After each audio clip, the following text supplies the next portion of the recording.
bienvenue pour ce premier meet-up de 2024, dédié à l'observation du ciel. Donc ce que je vous propose aujourd'hui, c'est un meet-up un petit peu assez simple. Je vais juste vous parler en gros des lunettes et des télescopes. Donc un petit peu leur histoire, comment ça fonctionne, qu'est-ce qu'on peut voir un petit peu avec, quelques anecdotes aussi assez sympathiques là-dessus. Donc du coup, je vous propose de commencer donc cette petite présentation en vous parlant donc de l'observation et des lunettes et des télescopes. Donc je vais commencer en fait par vous parler en fait de la lunette astronomique en premier.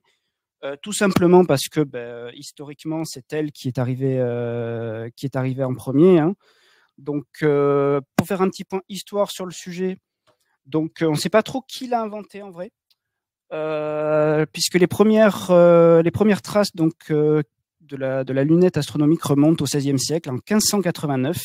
Donc avec quelqu'un qui s'appelait Giambattista della Porta, dont vous pouvez voir son image ici. C'est la première trace du sujet, donc des lunettes que l'on retrouve dans l'histoire et donc dans des écrits, puisque dans son ouvrage La magie naturelle, il est le premier à en parler. La deuxième personne qui en parle, en fait, ça va être Hans Lippershey, qui lui était des Pays-Bas. Donc lui, il va en parler. Surtout, il va en faire une démonstration. Donc en 1608, c'est la première vraiment démonstration d'une lunette.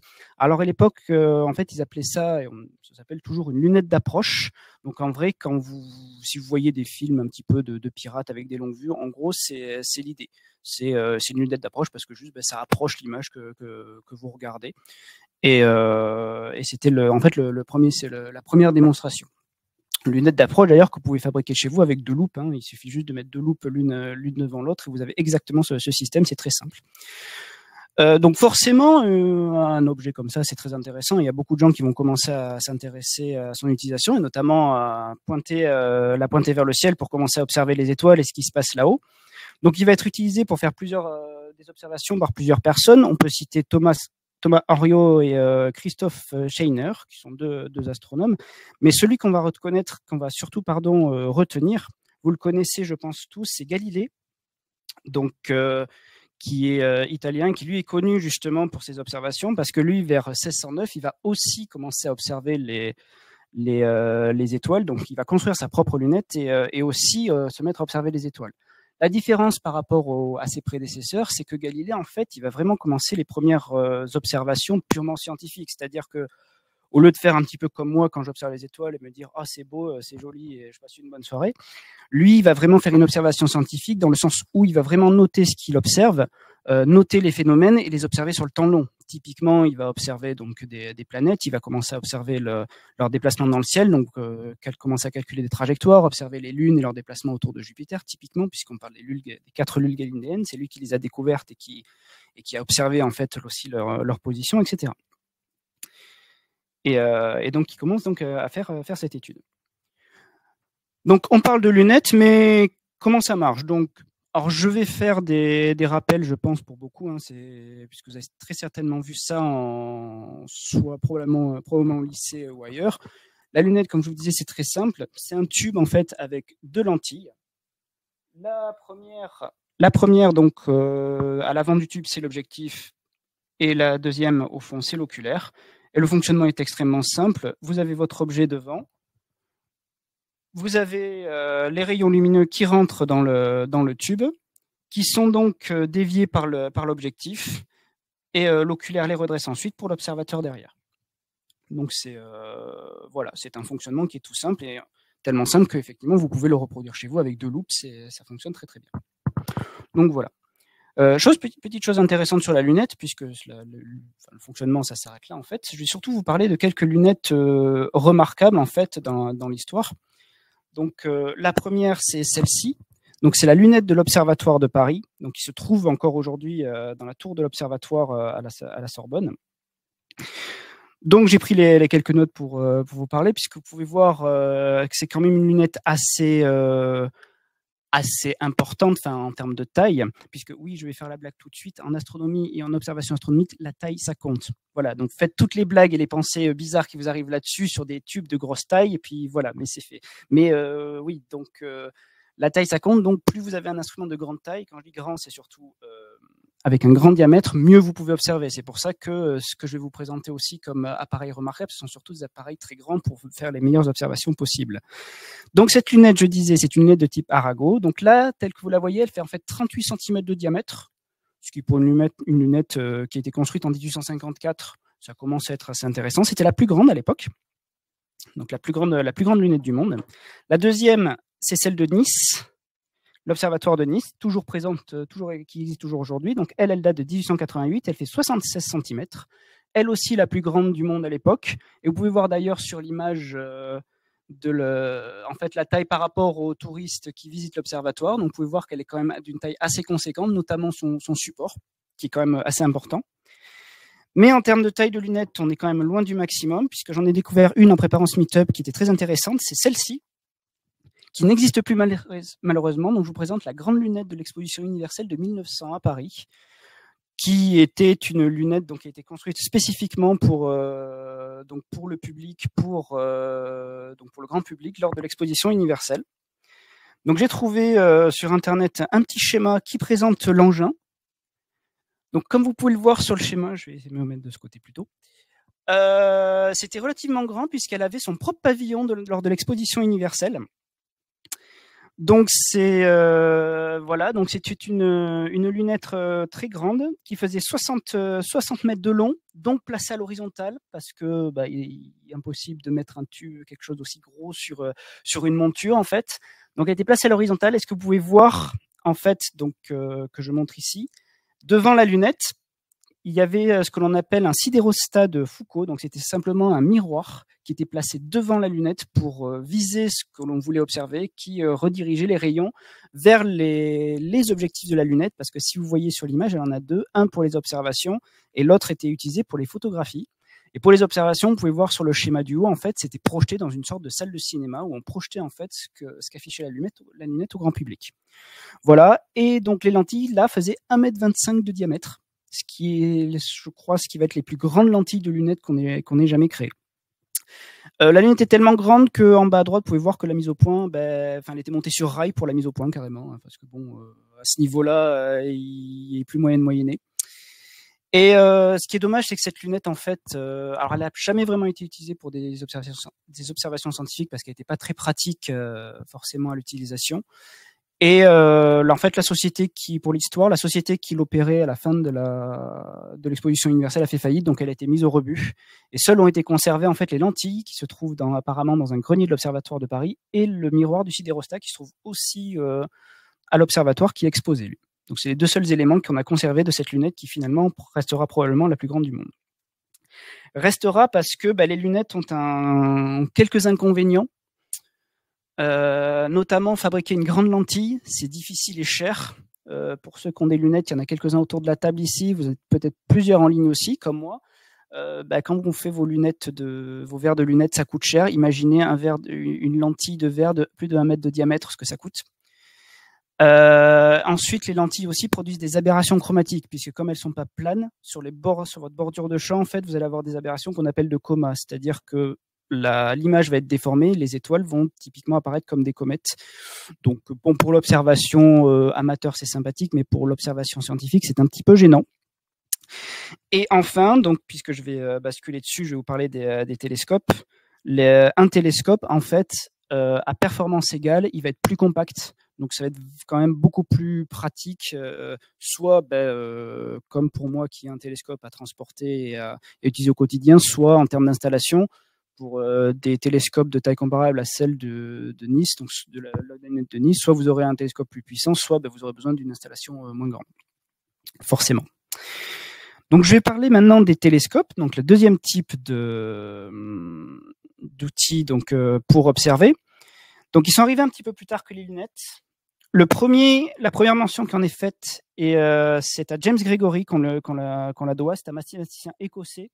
Donc en 1663, il en a proposé la formule dans son ouvrage Optica Promota, donc télescope qu'on appelait le télescope grégorien, forcément, puisqu'il s'appelait Grégory.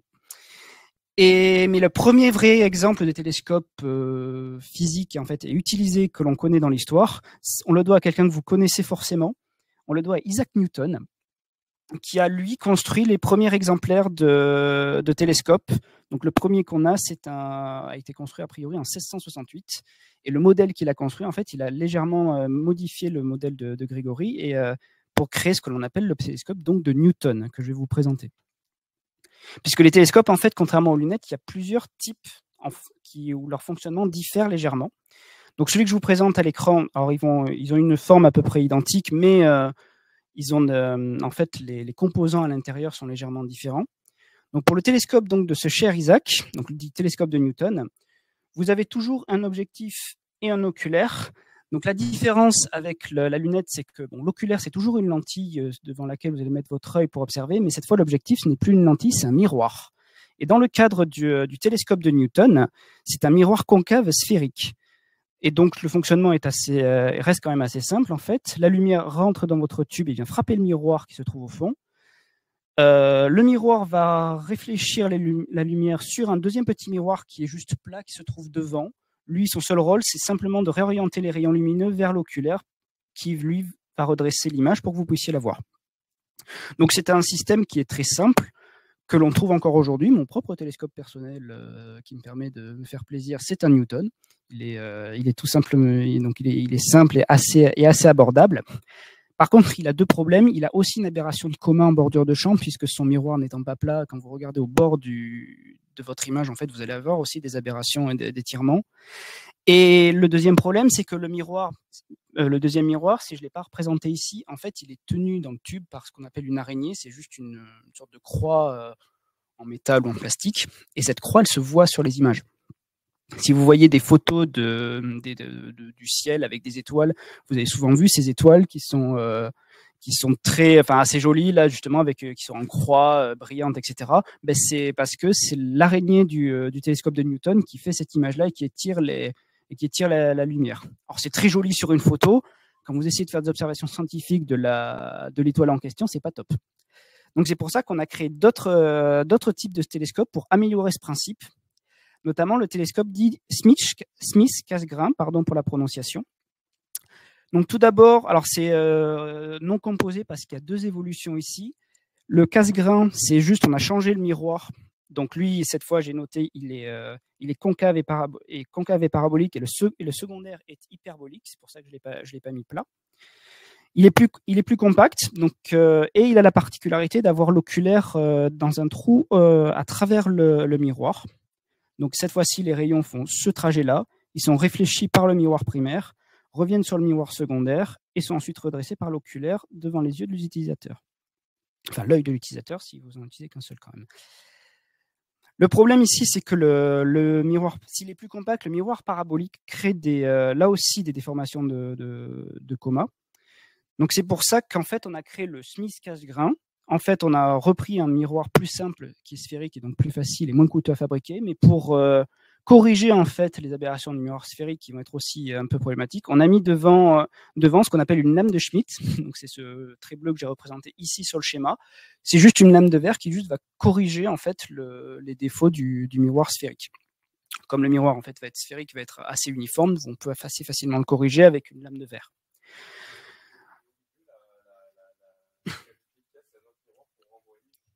Ici. Donc, petite question en direct pour savoir si c'était un autre miroir. Oui, c'est un deuxième miroir qui renvoie l'image pour la mettre vers l'oculaire. Ouais, tout à fait. Voilà. Le problème de ce système, c'est qu'il souffre toujours quand même de coma. Donc, le dernier exemplaire, le dernier type de télescope, alors je ne l'ai pas représenté parce qu'il a toujours la même forme, mais il s'appelle le Richelieu chrétien. Donc là, on a aussi changé les miroirs pour mettre des primaires et secondaires qui sont paraboliques pour éviter le défaut de coma. Alors c'est compliqué à fabriquer, mais comme c'est ce qu'il y a de plus précis et de mieux, c'est ce que tous les télescopes scientifiques vont avoir aujourd'hui. Et les dernières aberrations qui existent, parce que les miroirs sont toujours pas plats et déforment toujours l'image, par contre, on peut les corriger avec des lentilles holoculaires. Donc ce qu'on fait, c'est qu'on rajoute des lentilles correctrices et on a une image quasi parfaite à la sortie. Comme pour les lunettes, je vous propose quelques exemples de télescopes célèbres. Le premier, je vous en ai parlé, c'est le télescope de Newton. Donc là, c'est une reproduction qui a été faite dans un musée. Il faisait 50 mm de diamètre. Donc cette version-là du télescope de Newton, c'est une reproduction d'un modèle de 1671. Mais évidemment, comme pour les lunettes, la taille du télescope, ça compte. Donc, on a très vite cherché à faire des plus grands télescopes pour mieux y voir. Donc, le deuxième que je vous présente, c'est le télescope de Herschel. Lui faisait 1,22 m de diamètre, a été construit en 1789. Donc, sur la gravure, vous pouvez voir la taille du télescope par rapport aux personnages qui sont représentés. Et pour des télescopes plus modernes, vous avez celui-ci, c'est le télescope de l'observatoire du Mont Wilson aux États-Unis. Donc, c'est le télescope qui s'appelle Hooker parce que l'observatoire en a plusieurs. Il fait 2,5 m de diamètre et il est célèbre parce qu'il a notamment été utilisé par Edwin Hubble pour mettre en évidence l'expansion de l'univers et construit donc en 1917. Et le dernier, qui est probablement l'un des plus grands dans le monde actuellement, c'est le télescope de Hale dans l'observatoire du Mont Palomar, toujours aux États-Unis. Lui, il fait plus de 5 mètres de diamètre et a été construit en 1949. Donc, par rapport à la grande lunette de l'observatoire de l'exposition de Paris, on a quand même des tailles bien plus conséquentes parce que polir un miroir, c'est quand même beaucoup plus facile qu'une grande lentille. Mais on ne s'est pas arrêté là parce que, tout simplement, il y a quelques limites aussi malgré tout avec les télescopes. C'est l'atmosphère terrestre qui pose des problèmes. On le voit en direct à Toulouse ce soir parce que on voit rien forcément avec les nuages. Mais même quand vous observez avec un temps clair, vous avez des problèmes notamment de turbulence due à l'atmosphère. C'est pour ça qu'on a assez vite voulu passer sur un modèle plus avancé, c'est-à-dire les télescopes spatiaux. Donc maintenant, je vais vous en parler. Je vais vous parler notamment de mon petit chouchou qui s'appelle Hubble, que vous voyez à l'écran, du nom de Edwin Hubble, l'astronome dont je parlais tout à l'heure. Hubble, je vais vous raconter sa petite histoire parce qu'elle est, elle est sympathique et puis il y a des anecdotes un peu rigolotes entre guillemets dedans, notamment pour nous consultants. Donc la première trace de l'idée d'un télescope spatial, ça remonte à 100 ans, puisqu'en 1923, on avait déjà un astronome du nom de Hermann Oberth qui mentionnait l'idée dans son ouvrage La fusée dans l'espace interplanétaire. Donc l'avantage, plus de perturbations atmosphériques, forcément. Donc pour observer les étoiles, c'est quand même génial. Et en plus, comme l'atmosphère absorbe beaucoup les infrarouges et les ultraviolets, ça nous ouvre de plus larges gammes de rayons à observer, parce que depuis la Terre, c'est un peu compliqué. Or, il y a beaucoup d'observations, notamment d'étoiles en infrarouge et en ultraviolet, ça nous donne beaucoup d'informations. Donc, comme l'astronomie spatiale s'est développée petit à petit, donc les premières fusées, c'est pendant la Seconde Guerre mondiale, et on développe les vraies fusées spatiales juste après. L'idée commence à être mise en place. On a les premières fusées sondes qui sont lancées dans un premier temps. Donc, vous avez juste une fusée qui fait quelques tours de la Terre avec quelques systèmes d'observation, mais c'est tout. Les premiers satellites d'observation de la NASA sont lancés en 1962, puis la série des Orbiting Astronomical Observatory, en anglais dans le texte, pardon pour le... Non, pas tout de suite, de 66 à 72.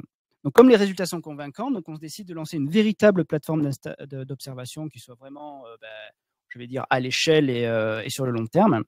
Et donc, on va envoyer un grand télescope et le projet est lancé en 70. Et la NASA, en fait, invite l'ESA, donc l'Agence spatiale européenne, à participer au projet en 74. Le truc, c'est que dès le début, il est conçu, Hubble, pour être utilisé sur le long terme.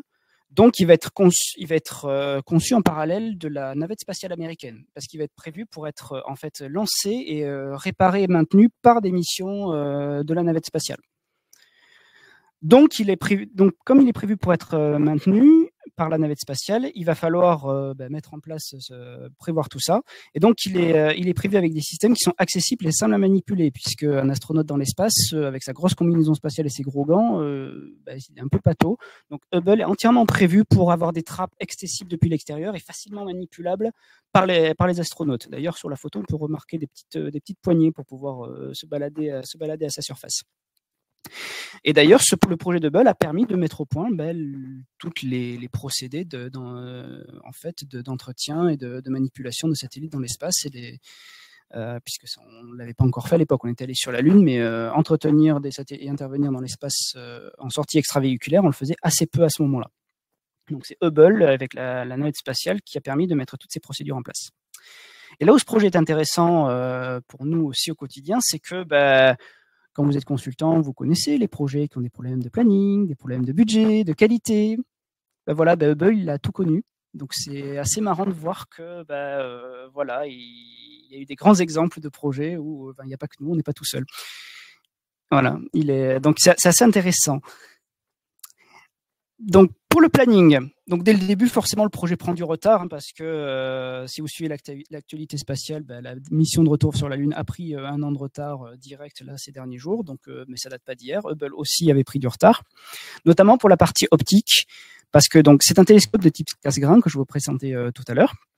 Donc avec un miroir parabolique, mais un miroir parabolique, c'est assez complexe à fabriquer, surtout de cette taille. Hein, c'est un miroir qui fait plus de 2 mètres. Donc, il faut quand même qu'il soit précis et bien fabriqué. Donc, comme il a pris du retard, il a été poli de 79 à 81. Il y avait un miroir de rechange qui était prévu, qui a été annulé déjà. Ça n'a pas suffi. Tous les autres éléments optiques qui composent ce magnifique satellite ont pris aussi du retard. Aussi pendant l'intégration finale. Hein, voilà, ça va rappeler des choses à certains. Et donc, finalement, là où... Alors, c'est assez triste à dire, mais comme j'ai noté, à chaque chose, malheur est bon. Là où le planning, ils vont réussir à rattraper, c'est grâce à l'accident de Challenger. Puisqu'en fait, en janvier 80, Hubble doit être lancé en juin 86, et en janvier de la même année, il y a la navette spatiale Challenger qui a son accident et qui explose en plein vol au décollage. Donc, comme les navettes spatiales, à la suite de cet incident, sont clouées au sol pendant un certain temps, ils vont avoir du temps un petit peu pour essayer de mettre au point Hubble de leur côté, et il ne sera lancé que 4 ans plus tard, en 90. Donc côté budget, entre-temps, le budget qui a été voté en 77 par le Congrès américain était de 475 millions de dollars. Au moment de son lancement, le budget est passé à 2 milliards. Donc c'est plus de 4 fois le budget initial. Dû à une sous-évaluation initiale du projet. Encore une fois, je pense que plusieurs personnes se reconnaîtront dans ce genre d'écueil. Et donc, finalement, Hubble est lancé en avril 90 par la navette spatiale Discovery. Donc, une fois en orbite, donc, on le met en place, on règle les soucis de mise en place, etc. Enfin, rien que tout à fait normal. Et les premières images arrivent à mi-juin. Et c'est là que je vous parlais de problèmes de qualité. Et c'est là qu'arrive la partie la plus croustillante. Parce que les premières images qui arrivent sont floues. Oui, Hubble qui a coûté 2 milliards et qui a mis 20 ans à être lancé, les images qu'il donne sont floues. En fait, ce qui se passe, c'est que le miroir primaire qui a été poli, il est trop plat à ses extrémités. Alors, de pas grand-chose, je crois que c'est 1 ou 2 nanomètres. Mais pour un miroir de cette taille, ça fait que les rayons lumineux ne peuvent pas converger proprement. Et donc, Hubble est littéralement myope. C'est un peu triste. Et suite à l'enquête, en fait, il se trouve que le prestataire qui devait polir le miroir et surtout tester que le miroir était bien, en fait, a fait des tests, il n'a pas vu de problème parce que son outil de test était mal étalonné et que les autres prestataires qui avaient vu l'erreur, ils l'ont remonté, mais ils ont dit non, ça c'est vous qui dites n'importe quoi, nos mesures sont très bien. Donc voilà. Pour terminer l'histoire de Hubble, donc grosse question, il s'est même posé la question de carrément abandonner le projet, mais en fait la NASA s'est dit qu'il pouvait sauver le truc, puisque comme l'erreur sur le miroir était uniforme, en fait il pouvait corriger ça avec un instrument optique. Et donc en 93, lors de la première mission de maintenance, en plus d'autres soucis, en fait ils ont installé un correcteur optique à l'intérieur du tube, donc littéralement ils ont mis des lunettes à Hubble, et ça a corrigé le truc. Donc maintenant, Hubble en fait marche très très bien et a permis donc quand même de très grandes avancées. Donc on peut noter notamment mesurer la vitesse et l'âge de l'expansion de l'univers, le cycle des étoiles, l'existence des trous noirs. Merci Hubble. C'est toi qui m'as permis de me faire mon meet-up précédent. La formation des étoiles, découverte d'exoplanètes, etc. Et donc si on passe effectivement à la slide suivante, je vous ai mis un petit schéma de Hubble que je vais vous présenter rapidement. Donc c'est un télescope, donc la partie centrale, c'est un tube de télescope classique avec l'ouverture en haut à droite et le miroir qui se trouve au milieu, avec donc des instruments optiques qui sont derrière. Et en fait, c'est tout simplement les images sont transférées à la Terre avec des antennes, tout simplement. Donc c'est un fonctionnement qui est assez simple. Donc voilà, on peut noter effectivement, elle a à l'arrière tous les modules, notamment ces modules de stabilisation, ce qui lui pose problème en ce moment parce qu'ils sont en train de mourir les uns après les autres. Mais comme il n'y a plus de navette spatiale, elle va atteindre sa fin de vie. Mais bon, après plus de 30 ans de bon et loyaux service, je pense qu'il peut tirer sa révérence. Et il a quand même bien travaillé, je trouve. Le deuxième télescope spatial dont je vais vous parler, qui est beaucoup plus récent, mais je vais y passer un peu plus vite dessus, vous en avez probablement entendu parler, c'est James Webb, qui lui a été lancé en 2021 par Ariane 5. Donc c'était le 25 décembre, c'est-à-dire qu'il a fêté ses 2 ans. Donc il est un peu différent. Donc lui, il est plus axé dans les visions sur l'infrarouge par rapport à Hubble, qui faisait beaucoup dans le visible. Donc lui, son miroir, il est beaucoup plus grand, il fait 6,5 m de diamètre. Il a la particularité, en fait, comme vous pouvez le voir, d'être en... Alors, il est en plusieurs parties, il était plié en 3 dans la coiffe d'Ariane, parce que Ariane ne pouvait pas le porter déployé. Donc il a été, toute la première partie de sa vie, ça c'était surtout de régler les images. Donc peut-être que vous avez vu passer ça, les premières images de James Webb avec 17 étoiles différentes. En fait, c'était la même, mais les miroirs n'étaient pas encore réglés. Et ils ont passé des semaines juste à le régler pour que toutes les images convergent vers un seul point. Et lui, il n'est pas myope, donc il n'y a pas de problème. Les petites images qu'il a postées, qu'il a prises sont de bonne qualité. Il a notamment refait les piliers de la création, qui est une très célèbre photo de Hubble et qui est magnifique. Donc, que je vous invite à voir. Je ne l'ai pas mise dans la présentation, mais je vous invite à la chercher sur Internet. Et donc, lui, il a je vous ai mis un petit schéma de fonctionnement. Il est légèrement différent. Donc sur le schéma, vous pouvez voir, en fait, il est en 2 parties. Une partie chaude qui est en fait dessous et une partie froide qui est dessus, séparée par un bouclier solaire, parce qu'en fait, il est constamment exposé au soleil, contrairement à Hubble. Et donc dessous, côté soleil, vous avez forcément les panneaux solaires et un peu tous les systèmes de contrôle. Et au-dessus, côté froide, donc à l'ombre, vous avez le télescope proprement dit. Et en fait, donc pour l'anecdote, contrairement à Hubble, si James Webb est toujours au Soleil, c'est parce qu'en fait, il tourne pas vraiment autour de la Terre. Il est posé sur ce qu'on appelle le point de Lagrange 2 de la Terre, c'est-à-dire il tourne autour du Soleil, mais derrière la Terre et de manière synchronisée. Je ne rentrerai pas sur les points de Lagrange, il faudrait faire un meet-up spécifique dessus.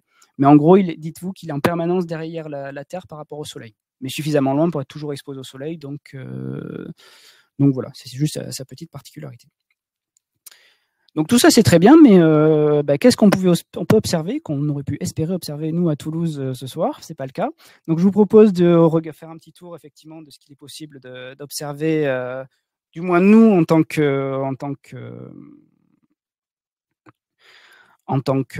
qu'amateur. Donc le premier élément qu'on peut observer, qui est très très simple à observer, c'est la Lune.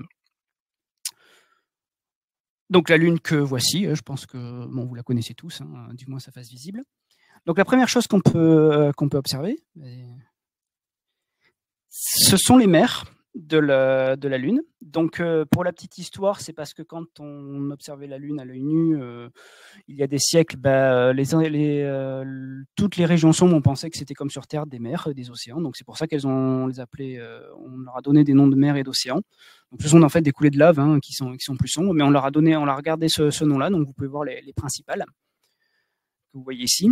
Et vous avez également quelques points un petit peu particuliers, donc notamment des cratères. Donc je vais vous présenter les principaux éléments que vous pouvez observer sur la Lune en l'observant.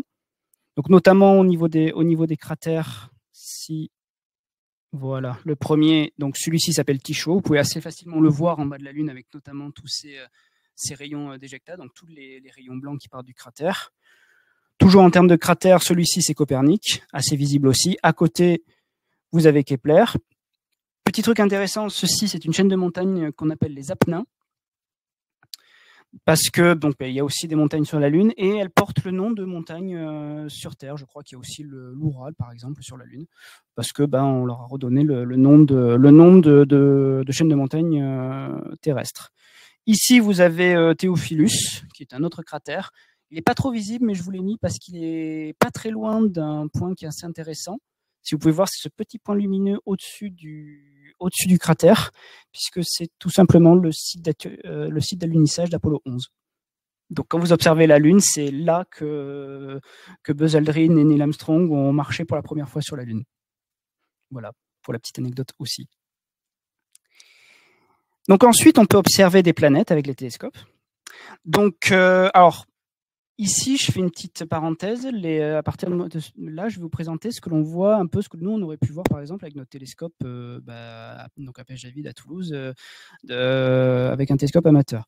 J'ai fait ce choix-là parce que, en fait, il y a beaucoup de gens qui, lorsqu'ils voient les images de Hubble ou de James Webb qui sont géniales, se disent « Ah ouais, je veux faire la même chose ». Et quand vous regardez avec un petit télescope amateur, forcément, vous ne voyez pas la même. Donc, je vais vous présenter en fait ce qu'on voit avec un télescope, et j'ai trouvé des photos qui correspondent à peu près à mon télescope perso. Donc, si vous vous dites ce que je vais vous montrer là, ça vous fait kiffer, allez-y, achetez un télescope et faites-vous plaisir.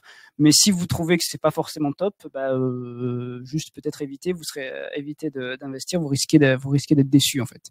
Donc, j'ai fait aussi ce choix-là pour être un petit peu voilà, pour essayer de remettre un petit peu les choses à leur place. Donc niveau planète, j'en ai sélectionné 3 qui sont assez visibles à côté de chez nous. Donc Vénus, que vous pouvez voir donc assez unie parce que forcément couverte d'une couche de nuages, d'une couche de nuages perpétuels. Et les 2 planètes gazeuses géantes que sont Jupiter. Donc vous pouvez quand même voir qu'avec un télescope amateur, on peut voir les bandes de nuages. J'ai pu l'observer personnellement, donc ça on le voit, c'est ce qu'on voit, c'est ce qu'on peut voir nous. Et la dernière, c'est Saturne, donc avec ses anneaux.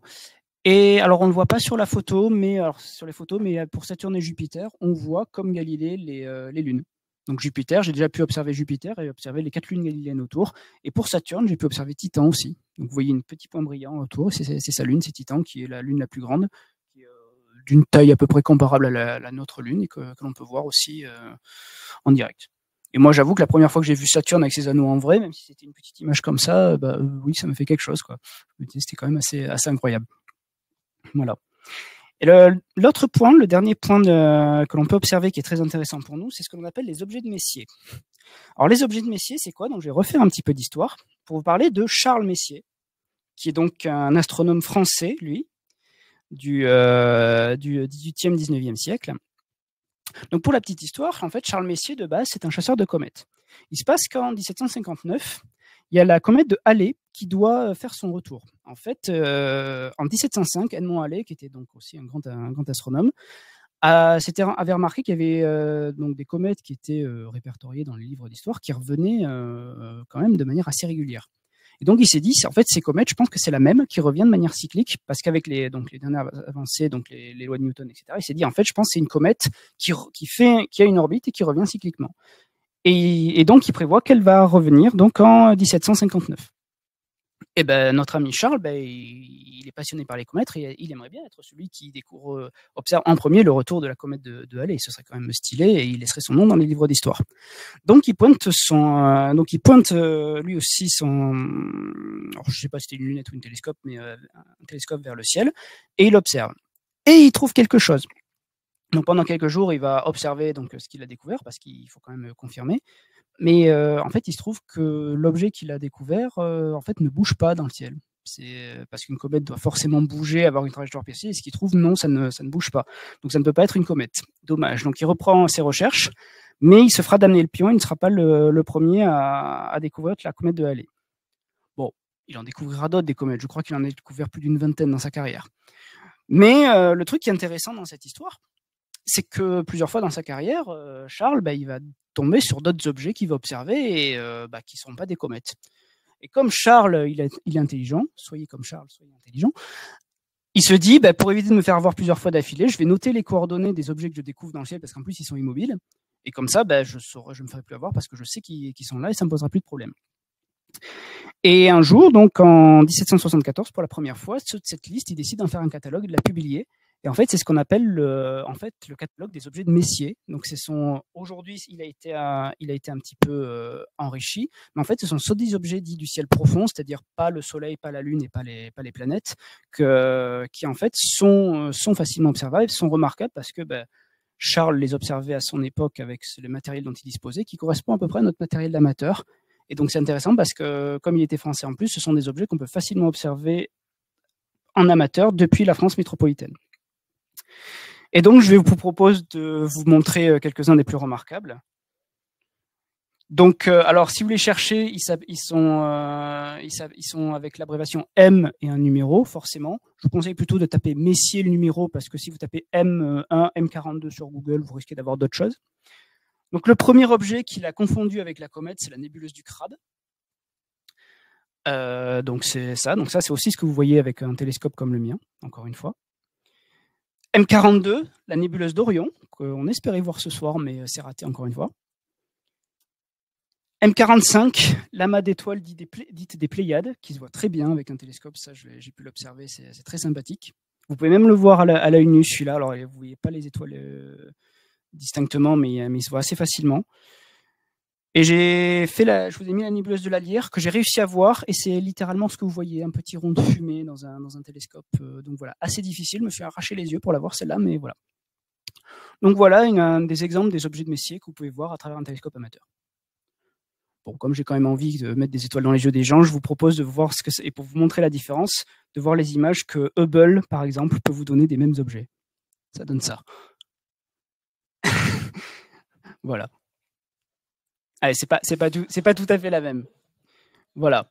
Et pour conclure, pour une dernière petite anecdote sur la nébuleuse du Crabe, cette nébuleuse, en fait, elle est apparue dans le ciel au XIe siècle, notamment des astronomes chinois l'ont observée. Donc en fait, c'est un rémanent de supernova, donc c'est une étoile qui a atteint sa fin de vie et qui a explosé en supernova, qui a donc fait cette nébuleuse. Ceux qui ont suivi mon meet-up des trous noirs savent de quoi je parle. Et en fait, donc ça a donné cette nébuleuse. Et pour l'anecdote, les astronomes chinois, quand ils l'ont observé, notamment, ils décrivent qu'ils l'ont observé, ils ont observé ça en plein jour pendant 3 semaines. Parce que c'est tellement violent et lumineux qu'en fait, ils pouvaient observer à l'époque la nébuleuse en plein jour pendant plusieurs semaines d'affilée dans le ciel. Voilà, ça vous donne une idée de la violence du truc. Donc voilà. Donc j'en ai fini pour ma présentation. Merci de votre écoute. Et puis si vous avez des questions à me poser, n'hésitez pas. Merci beaucoup.